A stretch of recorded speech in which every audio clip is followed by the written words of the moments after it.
नमस्कार। आज हम मध्यकालीन भारत के इतिहास को घटना चक्र के पूर्वावलोकन से कवर करेंगे, जो आगामी 12 फरवरी को आयोजित होने वाली बिहार पीसीएस की प्रारंभिक परीक्षा में उपयोगी है। इसमें बिहार पीसीएस के द्वारा अभी तक जितने भी पेपर कराए गए हैं प्री परीक्षा के लिए, उन सब के प्रश्नों का सलूशन उपलब्ध कराया गया है। इसकी महत्ता को मैं पिछली वीडियो में आपको बता चुका हूँ।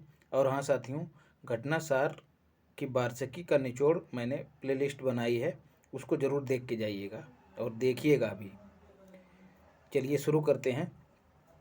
गुलाम वंश का प्रथम शासक कौन है? ये दूसरा सेगमेंट है। प्राचीन वाला हम लोगों ने कंप्लीट कर लिया है। और हाँ, लाइक शेयर सब्सक्राइब जरूर करिए। गुलाम वंश का प्रथम शासक कौन था दोस्तों, पूछ लिया जाता है। इल्तुतमिश, रजिया, कुतुबुद्दीन ऐबक और बलबन। तो इनमें सही जवाब है कुतुबुद्दीन ऐबक था। 1206 से 1210 तक इसने शासन किया। गुलाम वंश का प्रथम शासक था साथियों। इसी को संस्थापक भी कहा जाता है गुलाम वंश का। इसे जो है कुरान ख्वां के नाम से भी जाना जाता था, क्योंकि यह कुरान का पाठ करता था और काफ़ी ही मधुर और सुरीले स्वर में जो है इसका पाठ करता था, इसलिए इसको कुरान ख्वां भी कहा जाता है। गौरी ने इसको खरीद लिया था, मतलब ये उसका दास था, और उसने इसे अमीर ए आखूर के पद पे प्रोन्नत भी किया अपने यहाँ। बाद में जो है भारत में तुर्की राज्य का संस्थापक बनाइए, और ये लाहौर से ही शासन करता रहा। इसने कभी भी सुल्तान की पदवी धारण नहीं की साथियों। ये केवल मलिक और सिपह सलार की पदवियों से ही स्वयं को संतुष्ट करता रहा। और चौगान खेलते समय घोड़े से गिर के इसकी मृत्यु हो गई थी। कुतुबुद्दीन ऐबक की राजधानी दोस्तों लाहौर थी, ऊपर भी पढ़ चुके हैं। पीडीएफ जो है आपको टेलीग्राम चैनल पे मिल जाएगी, जिसका लिंक जो है डिस्क्रिप्शन में दिया गया है। 2.5 दिन का झोपड़ा दोस्तों क्या है? 2.5 दिन का झोपड़ा जो है मस्जिद है। जी हाँ, लाख बख्श इसको कहा जाता था। किसको? कुतुबुद्दीन ऐबक को, क्योंकि यह लाखों का दान देता था। तो इसने जो है साथियों 2.5 दिन का झोपड़ा अजमेर में 2.5 दिन के झोपड़े के नाम से मस्जिद बनवाई थी।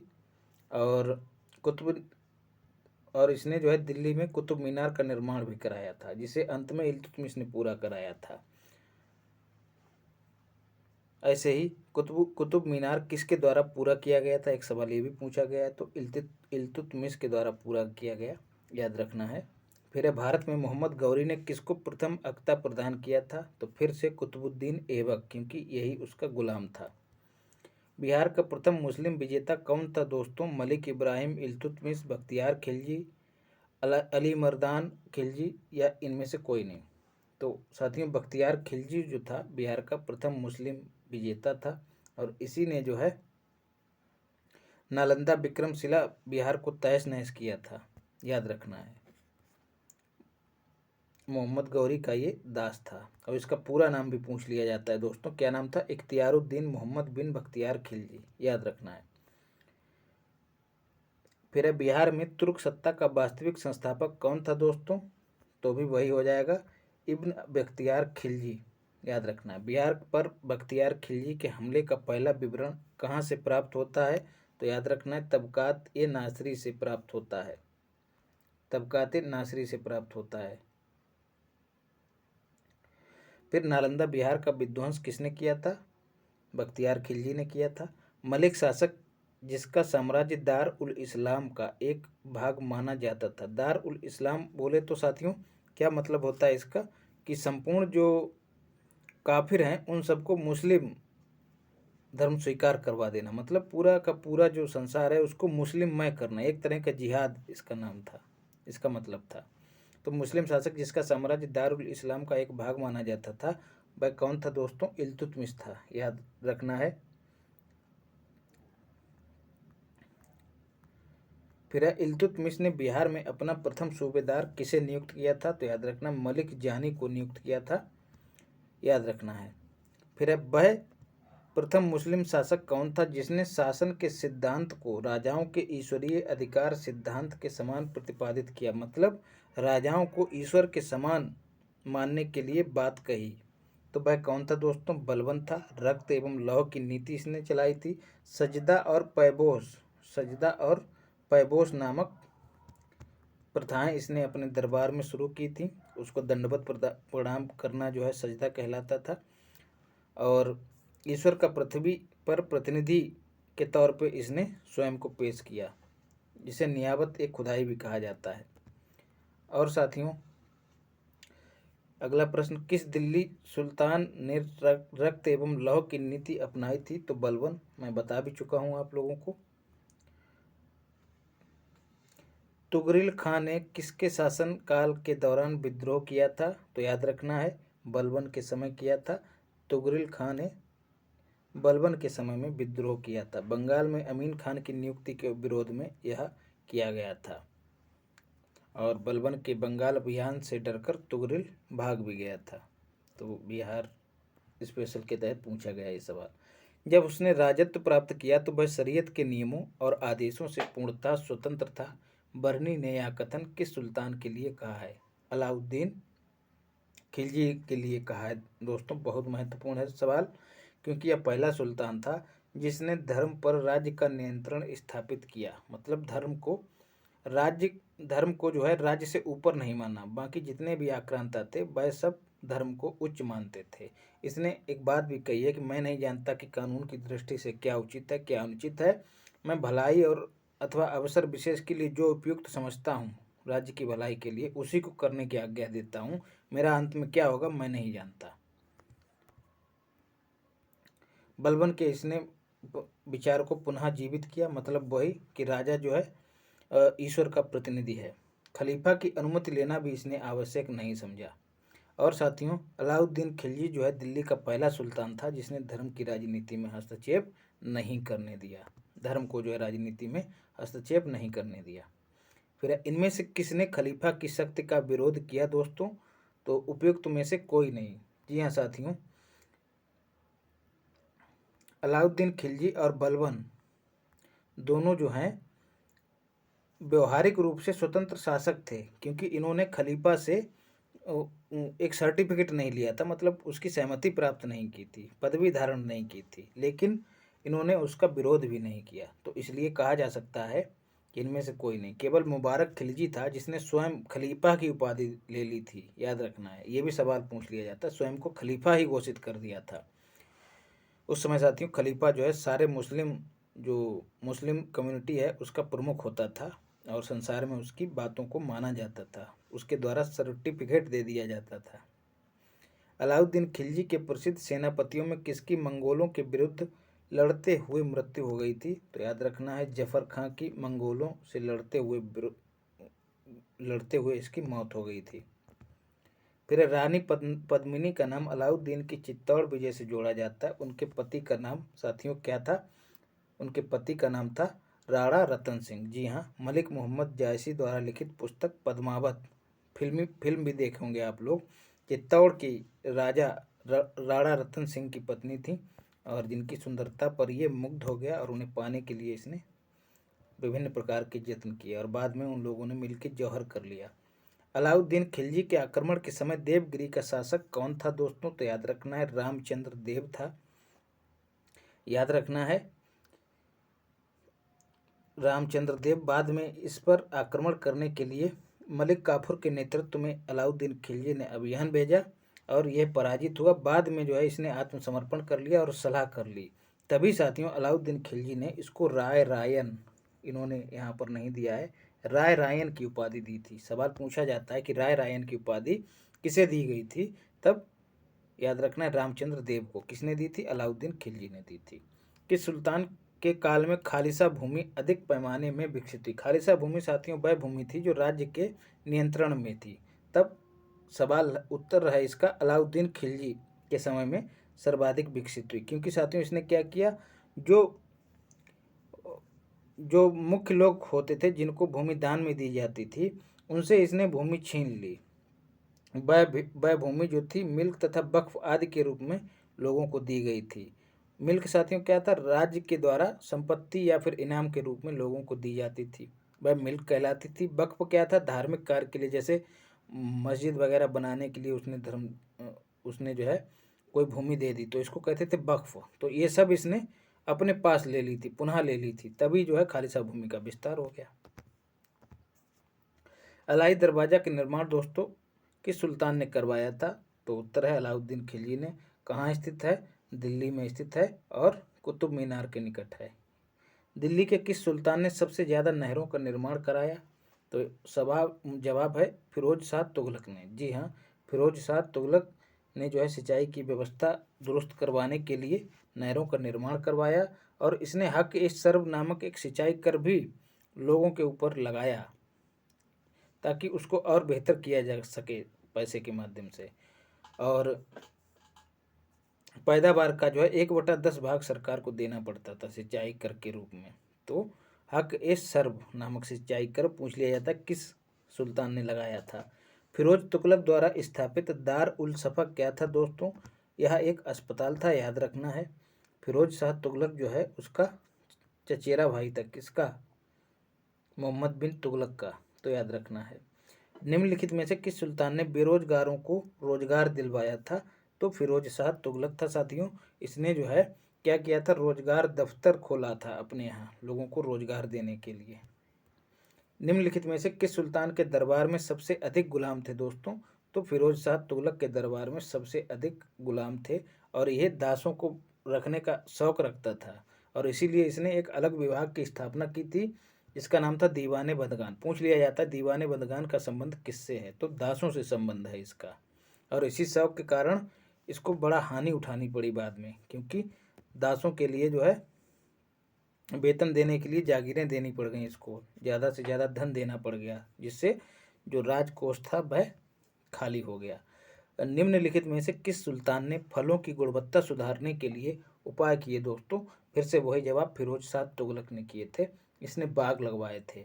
फारसी यात्री अब्दुल रज्जाक भारत में किस राजा के शासनकाल में आया था? तब जवाब है देवराय द्वितीय के समय में। जी हाँ, फारसी राजदूत अब्दुल रज्जाक मतलब कहाँ का था? फारस का था। और देवराय द्वितीय कौन था? संगम जो वंश था उसका शासक था एक, और इसी के समय ये विजयनगर आया था और इसने अपने यात्रा वृत्तांत जिसका नाम है मतला उस सदाइन और मजम उल बहरीन दूसरा यात्रा वृत्तांत है जिसमें देवराय द्वितीय के शासनकाल का उल्लेख किया है। फिर है तैमूर के आक्रमण के बाद भारत में किस वंश का राज्य स्थापित हुआ दोस्तों? सैयद वंश का राज्य स्थापित हुआ। एक सवाल पूछा जाता है तैमूर ने भारत पर आक्रमण कब किया? तो 1398 में किया। तुगलक शासन कमजोर हो गया तभी इसने आक्रमण किया। उस समय साथियों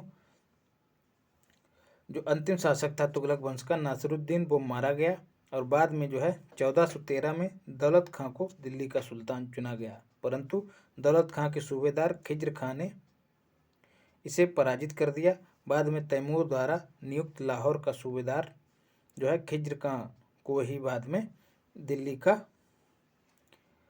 शासन दे दिया गया और इसी ने जो है सैयद वंश की स्थापना की। तो एक सवाल और पूछा जाता है कि सैयद वंश की स्थापना किसने की? तो याद रखना खिज्र खां ने की है। और निम्नलिखित में से किस सुल्तान ने एक नगर बसाया था दोस्तों? तो सिकंदर लोदी ने।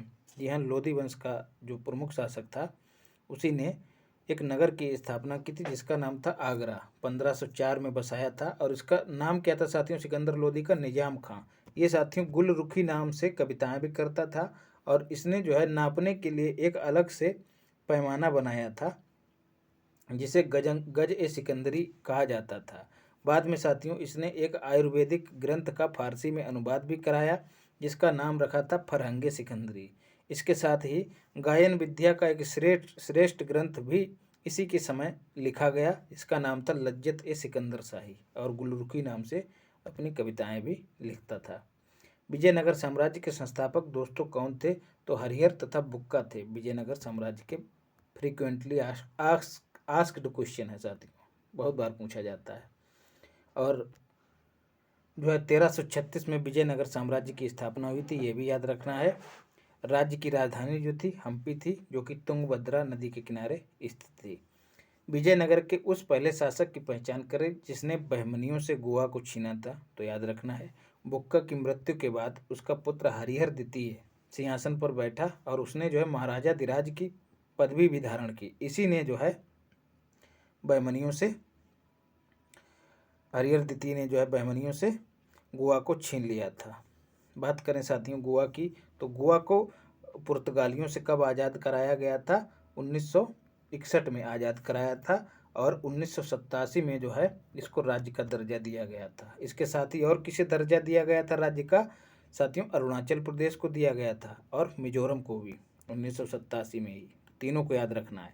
हरियर नीति की सबसे बड़ी सफलता पश्चिम में बहमनी राज्य से बेलगांव व गोवा को छीनना थी और हरियर नीति जो है साथियों वह शिव का उपासक था, ये याद रखना है, जिनको विरूपाक्ष भी कहते हैं। विजयनगर के राजा कृष्णदेव राय ने गोलकुंडा का युद्ध किस राजा के साथ लड़ा था? तो याद रखना है, कुली कुतुब शाह के साथ लड़ा था। गोलकुंडा के सुल्तान कुली कुतुब शाह के साथ लड़ा गया था और इसने जो है गोलकुंडा में कुतुबशाही वंश की स्थापना की थी। किसने? कुली कुतुब शाह ने। इसके बाद विजयनगर पर आक्रमण करने का प्रयास किया। किसने? इसी ने कुली कुतुब शाह ने, और इसके प्रयास को जो है कृष्णदेव राय ने असफल कर दिया और इसको हरा दिया, याद रखना है। फिर है विजयनगर साम्राज्य की वित्तीय व्यवस्था की मुख्य विशेषता क्या थी दोस्तों? भू राजस्व प्रणाली इसकी प्रमुख व्यवस्था थी विजयनगर साम्राज्य की। और जैसा कि मैंने पिछली वीडियो में भी आपको बताया है कि उपज का 1/6 भाग जो है भूमि कर के रूप में लिया जाता था और विजयनगर साम्राज्य में शिष्ट जो है भूमि कर को कहते थे। और साथियों, यहाँ जो राजस्व विभाग होता था विजयनगर साम्राज्य में उसको अठावने कहा जाता था। तो दोनों बिंदु जो है फैक्ट याद रखिएगा और चैनल को लाइक शेयर सब्सक्राइब जरूर करिएगा। और उन लोगों को ढेर सारा धन्यवाद, झोला भर के धन्यवाद, जो लोग सब्सक्राइब किए हैं, कर रहे हैं लगातार, और उसी से मुझको प्रोत्साहन मिल रहा है और मैं लगातार आपको चीज़ें उपलब्ध करा रहा हूँ। पीसीएस के लिए जो भी कंटेंट होगा उसकी सफलता में कारगर होगा, सब आपको चुन चुन के उपलब्ध कराऊंगा। कोचिंग संस्थानों की तरह नहीं साथियों। आजकल कोचिंग संस्थान क्या करते हैं कि जो कंटेंट होता है ना, कोर कंटेंट, उसके इर्द गिर्द ही बच्चों को घुमाते रहते हैं, वहाँ तक नहीं लेके जाते हैं जहाँ पर सफलता छिपी रहती है। तो क्या होता है, समय बीतता जाता है, सैयां बिराने होते जाते हैं, रिश्तेदारों से बिराने हो जाते हैं, अपनों से बिराने हो जाते हैं, परेशानी ही परेशानी बढ़ जाती है। तो इन सब समस्याओं से निजात दिलवाने का प्रयास करूंगा मैं। विजयनगर साथियों मैं खुद मेंस देता हूं और इस बार भी दूंगा, आपके साथ ही दूंगा। तो आप खुद को ऐसा वैसा मत समझिए कि पता नहीं कौन पढ़ा रहा है, योग्य व्यक्ति से पढ़ रहे हैं। मतलब आपकी नज़र में मैं तो खुद को सुन नहीं समझता हूँ, मैं कुछ भी नहीं हूँ। जब तक फाइनल सिलेक्शन नहीं हो जाता है तब तक कुछ भी नहीं हूँ। लेकिन ये है, इतना आश्वस्त कर सकता हूँ आपको कि हमको सिलेक्शन छीनना है, लेके रहेंगे अगर मेरे साथ यूं ही मेहनत करते रहे। विजयनगर साम्राज्य का अवशेष कहाँ मिलता है दोस्तों? तो हम्पी में मिलता है। अभी हम ऊपर भी बात कर चुके हैं, कर्नाटक में अवस्थित है हम्पी शहर, और इसको जो है विश्व विरासत स्थल जो कि यूनेस्को की सूची रहती है उसमें शामिल किया जा चुका है। यह विजयनगर साम्राज्य की राजधानी थी और यहीं पर विजयनगर काल में विरूपाक्ष मंदिर बनवाया गया था, याद रखना है। दीवाने अर्ज विभाग किससे संबंधित है दोस्तों? रक्षा विभाग से संबंधित है। और इसका सृजन किसने किया था? तो याद रखना है, बलबन ने किया था। फिर है शिवाजी की राजधानी दोस्तों कहाँ थी? तो याद रखना है, रायगढ़ में थी। और 1630 में इनका जन्म हुआ था शिवाजी का, और 1680 में इनकी मृत्यु हो गई थी, ये भी याद रखना है। और साथियों 1674 में इनका राज्याभिषेक हुआ था। रायगढ़ को अपनी राजधानी बनाया था। बनारस के पंडित जी विश्वेश्वर उर्फ गंगा भट्ट ने इनको जो है राज्याभिषेक करवाया था। जी हाँ साथियों, शिवाजी इस बात के प्रतीक हैं कि आदमी को खुद को बूढ़ा नहीं समझना चाहिए, उसको सकारात्मक सोचना चाहिए। सफलता जो है बुढ़ापे पर भी शासक बना जा सकता है। तो ज़्यादा उम्र हो गई है, निश्चिंत रहिए, प्रयास करते रहिए। कर्मण्डे बाधिकारेस्तु माँ फलेषु कदाचा, एकदम डटे रहिए बिना फल की इच्छा किए और निश्चित ही आप सफल हो जाएंगे। और आपको यकीन नहीं होगा अपने ऊपर, क्योंकि सफलता का गड़ा धीरे धीरे भरता है। अगर 100 कदम दूरी पे है कोई वस्तु, तो अगर यदि हम धीरे धीरे चल रहे हैं, 10 कदम भी चल रहे हैं, तो कम से कम वो 100 कदम जो है 10 कदम तो कम होए ही ना। तो सफलता महज 90 कदम की दूरी पे रह जाएगी। तो इस तरह से अनवरत रूप से हमको प्रयास करते रहना है। शिवाजी हो गए या फिर इधर शेरशाह सूरी हो गए, ये इस बात के प्रतीक हैं कि शासक जो है बुढ़ापे में भी बना जा सकता है। शर्त वही है कि लगातार मेहनत, ईमानदारी, सत्यनिष्ठा के साथ लगे रहना है। बहमनी राज्य का संस्थापक कौन था दोस्तों? अलाउद्दीन हसन, याद रखना है। मोहम्मद बिन तुगलक के शासनकाल के अंतिम दिनों में बहमनी साम्राज्य की स्थापना हुई थी। जफर खां नामक एक सरदार ने अलाउद्दीन हसन बहमन शाह की उपाधि धारण की थी और इसकी स्थापना की थी। तो पूछा जाएगा कि जफर खां का दूसरा नाम क्या है, तो अलाउद्दीन हसन बहमन शाह। या फिर पूछा जाएगा अलाउद्दीन हसन बहमन शाह का दूसरा नाम क्या है, तो जफर खां। 1347 में बहमनी राज्य की स्थापना की थी और ये जो है कई छोटे छोटे क्षेत्रों को मिला के गठित किया गया था बहमनी राज्य, ये भी याद रखना है। और इनमें क्या कौन कौन शामिल था साथियों? गुलबर्गा, दौलताबाद, बरार, बीदर इत्यादि शामिल थे। सरजामी प्रथा किससे संबंधित थी? तो याद रखना मराठा भूराजस्व प्रथा का नाम था सरजामी प्रथा। मराठा जागीरदारों को सरजामी भूमि उनके निर्वहन के लिए प्रदान की जाती थी।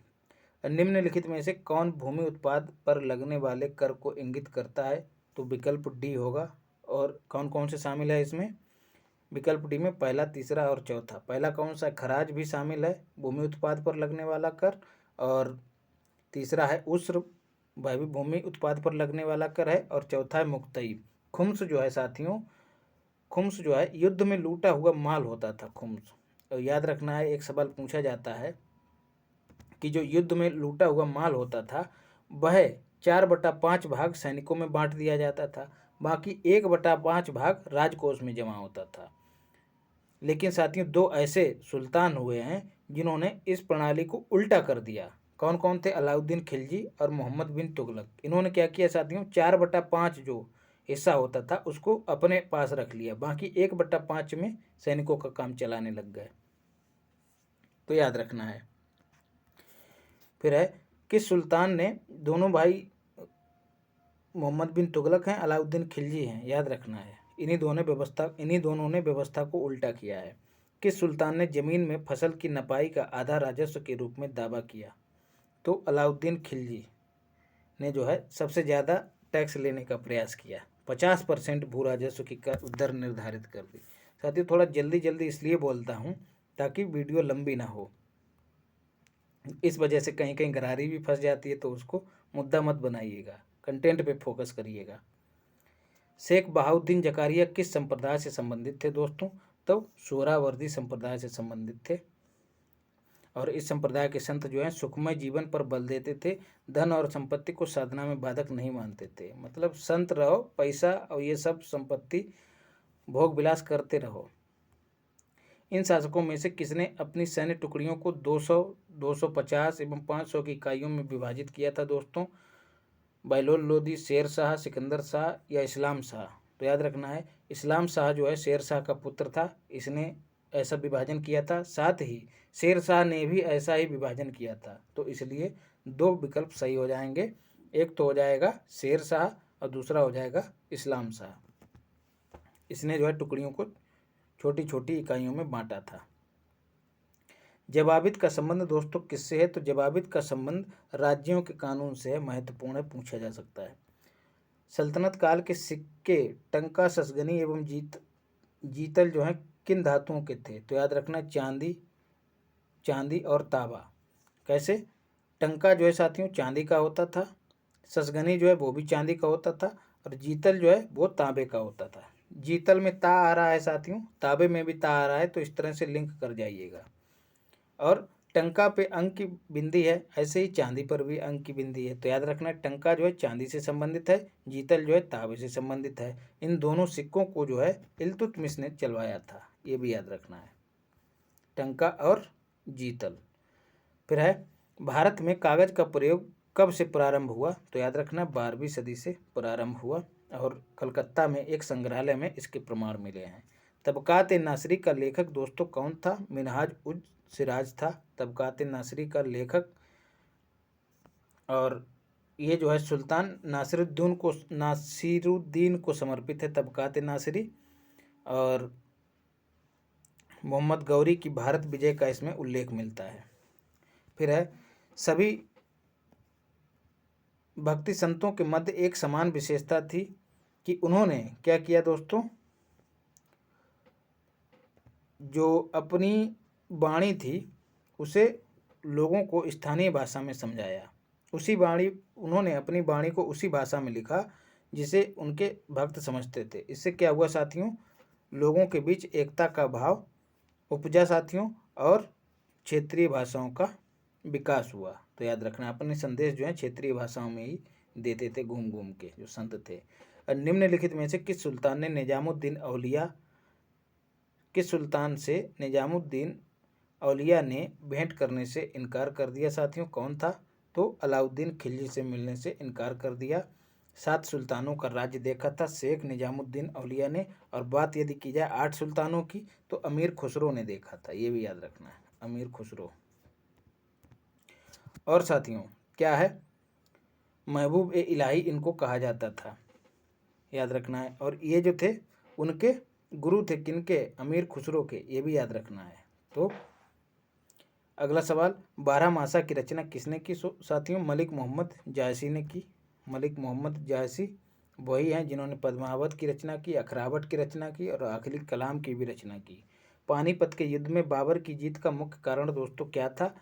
उसकी सैन्य कुशलता, उसका मैनेजमेंट था साथियों। 21 अप्रैल 1526 को पानीपत की लड़ाई हुई थी। पहले पानीपत की लड़ाई 21 अप्रैल 1526 को हुई थी। किसके बीच? बाबर और इब्राहिम लोदी के बीच हुई थी। सैन्य कुशलता के बल पर जो है बाबर ने विजय प्राप्त की थी, याद रखना है। बाबर कहता है कि वह एक अनुभवहीन व्यक्ति था, बड़ी असावधानी रखता था वह, और बिना दूरदर्शिता के अभाव में जो है मतलब बिना कुछ सोचे समझे संघर्ष में लीन हो जाता था, मतलब बिना स्ट्रेटजी के लड़ता था। तो हमें भी साथियों स्ट्रेटजी बना के ही लड़ना है, एकदम किसान की तरह कुदाल से खेत नहीं जोतना है हमको, कुदाल से खेत नहीं खोदना है। वो जमाना चला गया जब आदमी पसीना और खून पसीना एक करके धूप में खुदाई करता था। अब जो है ट्रैक्टर से काम करना है ना, तकनीकी का सहारा लेंगे। तो यही बात कहता है उसके बारे में बाबर लोदी के बारे में, कि वह जो है ट्रैक्टर की बजाय कुदाल लेके खेत को जोतने में विश्वास रखता था। तुजुक ए बाबरी दोस्तों किस भाषा में लिखी गई है? तो तुर्की में लिखी गई है। बाबर की आत्मकथा है, याद रखना है। हुमायूं ने चुनार दुर्ग पर प्रथम बार आक्रमण कब किया था? तो 1532 में किया था, ये भी याद रखना है। फिर है, निम्नलिखित में से किसने अपने बादशाह पति के लिए मकबरे का निर्माण कराया था? तो हाजी बेगम ने कराया था, ये भी याद रखना है। दिल्ली में करवाया था। और मकबरे का नक्शा जो है मिर्जा गियास ने तैयार किया था। श्वेत संगमरमर से बना या भारत का प्रथम गुंबद वाला मकबरा था, ये भी याद रखना है। हुमायूं का मकबरा, हुमायूं नामक की रचना दोस्तों किसने की? तो गुलबदन बेगम ने की थी। बाबर की शहजादी थी, मतलब अकबर की बुआ थी ये, और हुमायूं की बहन थी गुलबदन बेगम। तो याद रखना, हाजी बेगम उसकी पत्नी थी हुमायूं की, गुलबदन बेगम हुमायूं की बहन थी। उसी ने जो है हुमायूं नामा की रचना की थी, अकबर के कहने पे की थी, ये भी याद रखना है। हुमायूं द्वारा लड़े गए 4 प्रमुख युद्धों का तिथि अनुसार सही क्रम अंकित करें। युद्ध स्थलों के नाम नीचे दिए गए हैं। तो सही क्रम दोस्तों क्या होगा? देवरा, चौसा, कन्नौज और सरहिंद। देवरा का युद्ध दोस्तों 1531 में हुआ था, ठीक है।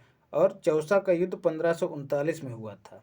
किसके बीच हुआ था? हुमायूं और शेर शाह के बीच। यही युद्ध जीतकर शेर शाह ने स्वयं का शेर खां त्याग कर शेर शाह की उपाधि धारण की थी। तो शेर खां जो है, शेर खां से शेर शाह कब हुआ? 1539 में चौसा के युद्ध में।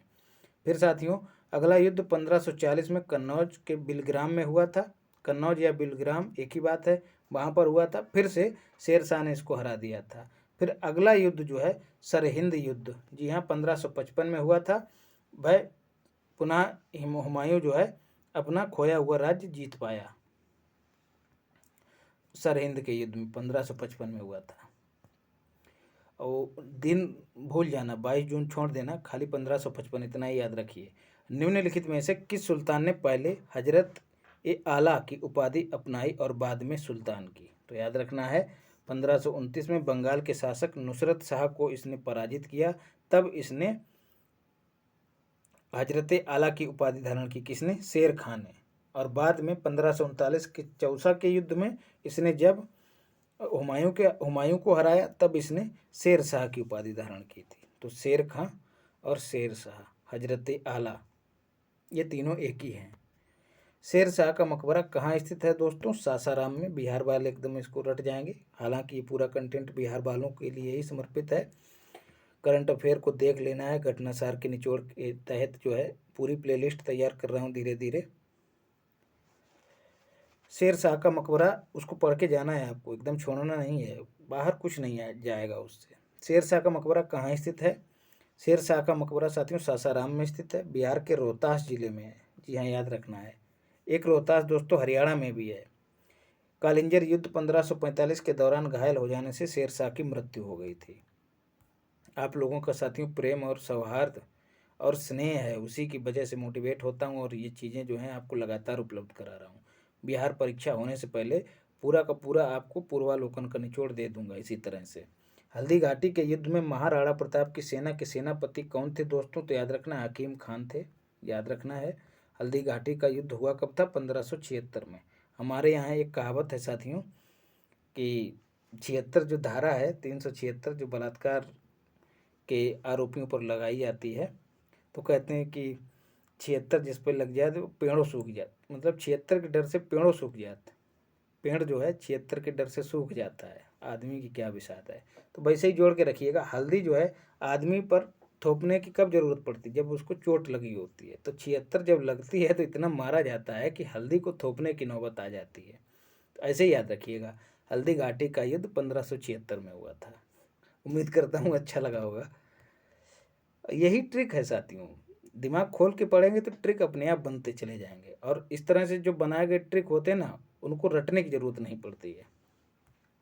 निम्नलिखित में से किस मुस्लिम शासक ने तीर्थ यात्रा कर समाप्त कर दिया? ट्रिक को जो है अपने इर्द गिर्द बुनिए, जो चीज़ें फैली हैं उन्हीं से संबंधित कर दीजिए उसको, ट्रिक को। निम्नलिखित में से किस मुस्लिम शासक ने तीर्थ यात्रा कर समाप्त कर दिया दोस्तों? तो अकबर ने किया था। कब किया था? याद रखना है 1563। देखिए 63 में ता आता है और ऐसे ही तीर्थ में भी ता आता है, तो तीर्थ ऐसे याद रखेंगे, भूलेंगे नहीं दोस्तों। इस तरह की ट्रिक कोई नहीं बताएगा आपको। 1563 में उसने तीर्थ यात्रा कर समाप्त किया, 62 में उसने दास प्रथा समाप्त की, ठीक है। और साथियों 1564 में जो है जजिया को समाप्त किया।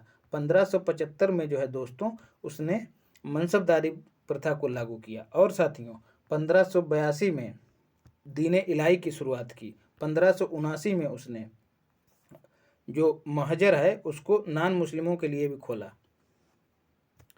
याद रखना है। अकबर ने बंगाल तथा बिहार को मुगल साम्राज्य में कब मिलाया? तो याद रखना 1576 में। क्या था साथियों? सुलेमान करा रानी की मृत्यु के बाद उसका पुत्र दाऊद खां गद्दी पर बैठा, बंगाल में था। दाऊद खां ने अपने को स्वतंत्र घोषित किया। पटना के मुगल किले पे इन्होंने आक्रमण किया। तो हुआ क्या भैया, मुगलों ने इनको हरा दिया, ठीक है, 1574 में। बाद में दाऊद बंगाल भाग गए। तो क्या हुआ, बंगाल में फिर से पुनः आक्रमण कर दिया मुगलों ने इन पर। तो इस तरह से ये पुनः हार गए और बंगाल और बिहार, पहले बिहार में शासन था, बिहार से बंगाल गए। तो बिहार तो पहले ही छोड़ लिया था, पहले ही छुड़ा लिया था मुगलों ने, बाद में बंगाल भाग गए थे तो वहाँ से फिर से छीन लिया। तो इस तरह से 1576 में जो है मुगलों ने कब्जा कर लिया बिहार और बंगाल दोनों पर, तभी दोनों को मिला लिया। भारत में किसके शासनकाल में इंग्लिश ईस्ट इंडिया कंपनी का गठन हुआ दोस्तों? याद रखना है अकबर के समय में। 1600 ईस्वी में कंपनी का गठन हुआ था और 1605 तक अकबर ने शासन किया था। तो याद रखना है अकबर के समय में ईस्ट इंडिया कंपनी का गठन हुआ था। आईने अकबरी किसके द्वारा लिखी गई थी दोस्तों? आईने अकबरी जो है अबुल फजल के द्वारा लिखी गई थी, याद रखना है।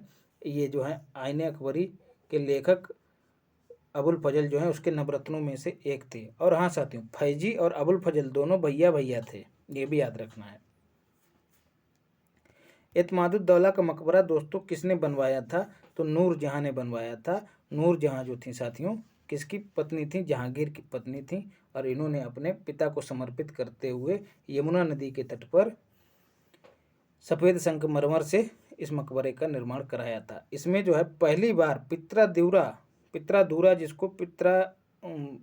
जिसको पच्चीकारी भी कहते हैं, इस तरह की तकनीकी का इस्तेमाल किया गया था बड़े पैमाने पर। तो होता क्या साथियों, इसमें जो है संगमरमर में सोने तथा कीमती पत्थरों को जड़ा जाता है। तो यही है पित्रादूरा तकनीकी पूछ ली जाती है। देखिए एक सवाल भी आगे पूछ लिया गया है।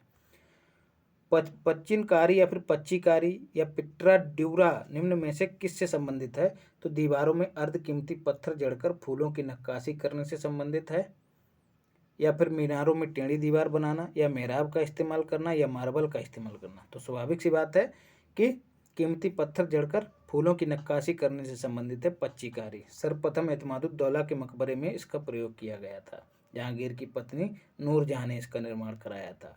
मध्यकाल में बटाई शब्द का अर्थ क्या था दोस्तों? लगान निर्धारण का एक तरीका था। आप लोग ग्रामीण क्षेत्र से अगर बिलोंग करते होंगे तो बटाई जो प्रणाली है अभी भी गांव में चलती है।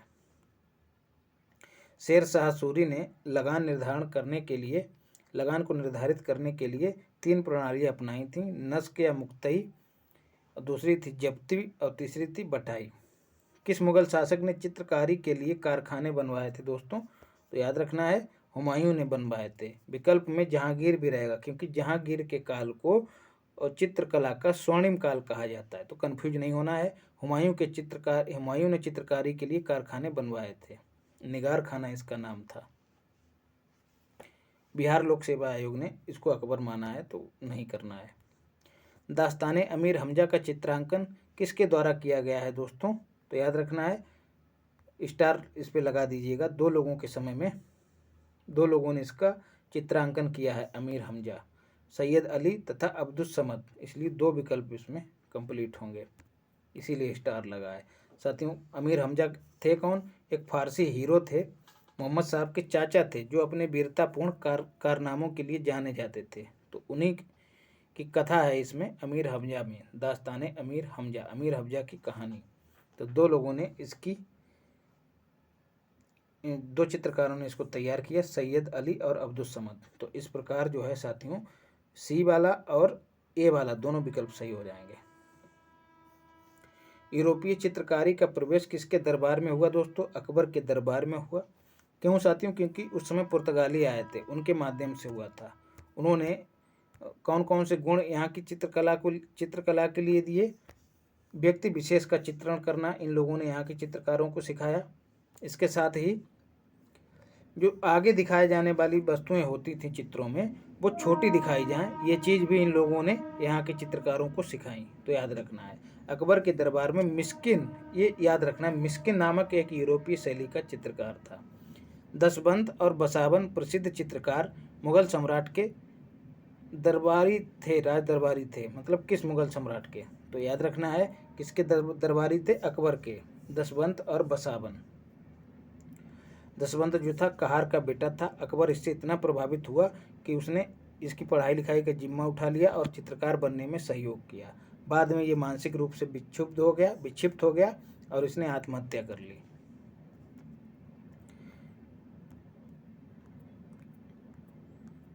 फिर है, मुगल चित्रकला किसके नेतृत्व में अपने शीर्ष बिंदु पर थी? तो हम लोग पहले भी चर्चा कर चुके हैं कि जहांगीर के काल को मुगल चित्रकला का स्वर्णिम काल कहा जाता है। इसका कहना था कि ये चित्र को देखकर बता देगा कि इस चित्र को बनाया किसने, इतनी ज़्यादा ये बारीकियों को जानता था।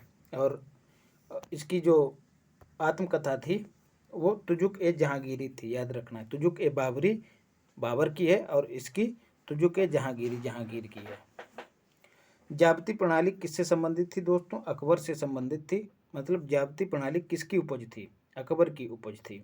भू राजस्व प्रणाली थी, याद रखना, अकबर के काल में शुरू की गई थी। यह कथन किसका है कि अकबर के शासन में इलाहाबाद में 40 स्तंभ युक्त मंजिल के निर्माण में 5,000 से 20,000 लोगों ने 40 साल तक काम किया था? तो याद रखना, विलियम फिंच का ये कथन है। कश्मीर का अकबर नाम से प्रसिद्ध सुल्तान दोस्तों कौन था?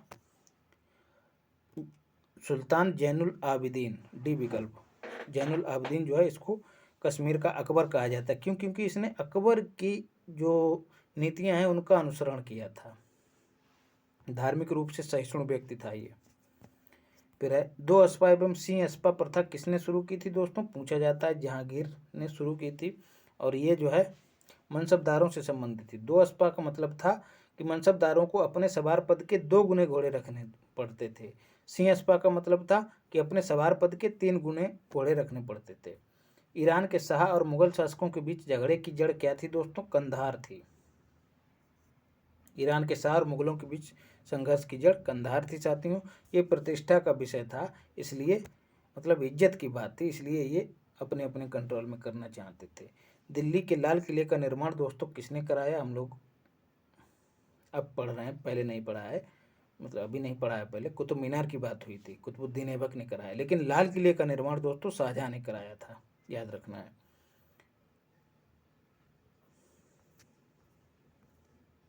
निम्नलिखित में से किस इतिहासकार ने शाहजहां के शासनकाल को मुगल काल का स्वर्ण युग कहा है, तो A.L. श्रीवास्तव ने कहा है, याद रखना है, A.L. श्रीवास्तव। औरंगजेब द्वारा चलाए गए जिहाद का अर्थ क्या है दोस्तों, इसका अर्थ है दारुल इस्लाम, मतलब जो भी संसार है, विश्व है, उसको इस्लाम से रंग देना, पूरे इस्लाम की स्थापना संपूर्ण में स्थापित कर देना, दारुल इस्लाम कहा जाता है। मतलब गैर मुसलमानी देशों, जिनको दारुल हर्ब कहा जाता था, उनके विरुद्ध धर्म युद्ध चलाया जाना चाहिए, ऐसा उसका कहना था, जब तक कि वे इस्लाम के राज्य दारुल इस्लाम के रूप में परिवर्तित ना हो जाए। मतलब वही पूरे विश्व को इस्लाम इस पूरे विश्व को इस्लामिक बना देना ही दारुल इस्लाम था। पटना में किस सिख गुरु का जन्म हुआ था दोस्तों, गुरु गोविंद सिंह का जन्म हुआ था, 10वें गुरु थे, और इनका दोस्तों निधन कहाँ हुआ था, महाराष्ट्र के नांदेड़ में हुआ था। मुगल प्रशासन में मुहतसिब क्या था दोस्तों, एक लोक आचरण अधिकारी था। ये इस तरह के मानक तैयार करता था कि लोग किस तरह से आचरण करें, जो गलत आचरण करता था उसकी निगरानी करता था और उसको पकड़ के दंड भी देता था। मुगल प्रशासन में मदद ए मास इंगित करता है दोस्तों विद्वानों को दी जाने वाली राजस्व मुक्त अनुदत्त भूमि। जी हाँ, विद्वानों को राज्य के द्वारा जो भूमि दी जाती थी भेंट स्वरूप, उस पर टैक्स नहीं लिया जाता था, इस भूमि को मदद ए मास कहा जाता था, याद रखना है।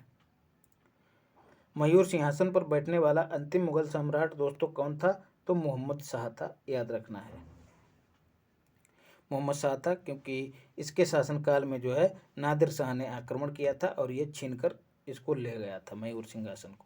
निम्नलिखित में से किस मुगल बादशाह को वजीर गाजी उद्दीन ने दिल्ली में दाखिल नहीं होने दिया था, तो शाह आलम द्वितीय ने इसको दिल्ली में दाखिल नहीं होने दिया था, और इसका नाम दोस्तों क्या था शाह आलम द्वितीय का, अली गौहर, याद रखना है, आलमगीर का बेटा था ये,